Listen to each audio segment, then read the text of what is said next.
think this one was for baking powder.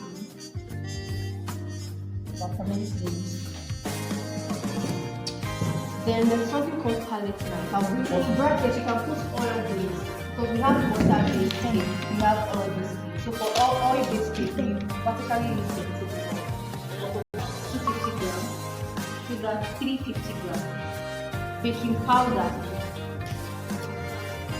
This is our baking powder, half teaspoon. So you put 1 over 2 to see a little bit.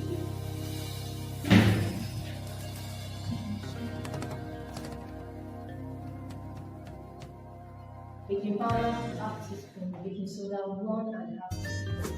Then our cocoa powder should be our cocoa powder is 35 grams.